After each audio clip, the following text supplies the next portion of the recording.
পিছনে পুলিশ আর সামনে স্বাধীনতা। বহুত সুযোগ ছিল পেছনে ফিরে আসার, এখন আর কোনো রাস্তাই নেই। পেছনে পুলিশ, সামনে স্বাধীনতা। অবশ্যই আমরা সম্মানের সাথে মৃত্যুবরণ করতে রাজি আছি। অবশ্যই আমরা সম্মানের সাথে মৃত্যু গ্রহণ করতে রাজি আছি। ভুলে গেছেন কি জুলাই আগস্টের গণ অভ্যুত্থানে ঢাবির এক বোনের এই বয়ানের কথা? ভুলে যাবার কথা ছিল না, তবু অনেকে ভুলে গেছেন। তাদের জন্যই এই ভিডিওটি নতুন করে নির্মিত।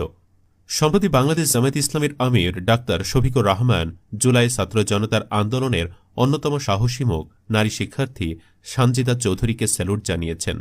আন্দোলনের সময় সানজিদার উচ্চারিত পেছনে পুলিশ, সামনে স্বাধীনতা এই উক্তিটি ব্যাপকভাবে ছড়িয়ে পড়ে এবং সামাজিক মাধ্যমে তীব্র আলোড়ন সৃষ্টি করে। এই বক্তব্য শুধু মুহূর্তের একটি স্লোগান ছিল না, বরং এটি আন্দোলনের চেতনাকে ধারণ করে, যা দমন পীড়নের বিরুদ্ধে প্রতিবাদের প্রতীক হয়ে ওঠে। আন্তর্জাতিক মাতৃভাষা দিবস উপলক্ষে পল্টনে ফ্রি মেডিকেল ক্যাম্প পরিদর্শনে গিয়ে জামায়াত আমির বলেন, ২৪-এর আন্দোলনে আমরা একজন সাহসী বোনকে দেখেছি, যিনি বলেছিলেন পেছনে পুলিশ, সামনে স্বাধীনতা। তিনি আরও বলেছিলেন, লড়েই যাব, মরে যাব, মেরেই যাব। সেই বোনের নাম সানজিদা চৌধুরী। তাকে স্যালুট জানাই। তার মধ্যে ৫২ ও ৭১-এর চেতনায় তেজ রয়েছে, যা আমাদের ভবিষ্যৎ প্রজন্মের জন্য দৃষ্টান্ত হয়ে থাকবে। জানা গেছে সে সাহসী ও অগ্নিকন্যা ঢাবির শিক্ষার্থী।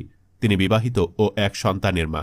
জুলাই আগস্টে নতুন করে দেশ স্বাধীনতার জন্য তিনি সামনের সারিতে থাকলেও কোনো রাজনৈতিক দলে যোগ দেননি, যদিও এরই মধ্যে তাকে রাজনীতিতে যোগ দেবার জন্য বিএনপি থেকে শুরু করে বেশ কিছু দল থেকে প্রস্তাব করা হয়েছে।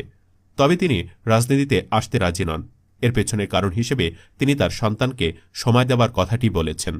এর পাশাপাশি তিনি বলেন, লোকে বলে দেশের রাজনীতিতে ভালোদের আসা উচিত, তবে ভালো মানুষকে রাজনীতিতে আনতে হলে তাদের উচিত ভালো একটা রাস্তা তৈরি করে দেওয়া, তবে সেটা তারা পারে না।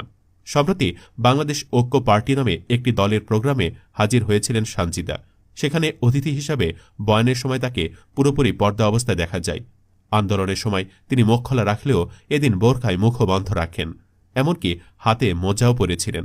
সেখানে তিনি বলেন, আমি ভালো মানুষ না, তবে নীতিবান মানুষ হবার চেষ্টা করেছি, আর এর পেছনে আমার মায়ের অবদান সবচেয়ে বেশি। এখন আমিও যেহেতু মা হয়েছি, সেহেতু আমারও একটা দায়িত্ব আছে, আর সন্তানের সে দায়িত্ব পালনের জন্যই রাজনীতিতে আসতে চায় না। তিনি জানান, আমি সরাসরি কথা বলতে পছন্দ করি। বিএনপিও আমাকে রাজনীতিতে ডেকেছে, বাংলাদেশ ঐক্য পার্টিও ডেকেছে। অনেকে আমার রাজনীতিতে না আসা নিয়ে অভিযোগও করেছে, তবে আমি মনে করি আমি রাজনীতিতে পেরে উঠব না। সেই অনুষ্ঠানে সানজিদা চৌধুরীর কথায় অনেকে মুগ্ধ হয়েছেন। যদিও তিনি আন্দোলনের সময় যেভাবে কথা বলেছিলেন, অতটা স্পষ্টভাবে কথাগুলো বলতে পারেননি। একটু নার্ভাস ছিলেন, আমতা আমতা করেছিলেন, তবুও খুব ভালো লেগেছে।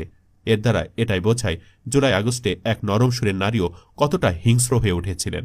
কথা বলার সময় তার চোখে মুখে কতটা তেজ দেখা গিয়েছিল। এমন নারীকে রাজনীতিতে অবশ্যই দরকার, তবে তার এই কথাও ঠিক, আমরা তার মতো নারীদের রাজনীতি করার মতো পরিবেশ করে দিতে পারিনি। তবু অনেকে মনে করেন সানজিদার জামায়াতে যোগ দেওয়া উচিত। বন্ধুরা, আপনারা কি মনে করেন জানাতে পারেন মন্তব্যের ঘরে। আর বোনটির জন্য আপনার মনে এতটুকু সম্মান থাকলে ভিডিওটি লাইক, শেয়ার ও চ্যানেলটি সাবস্ক্রাইব করতে পারেন। ধন্যবাদ।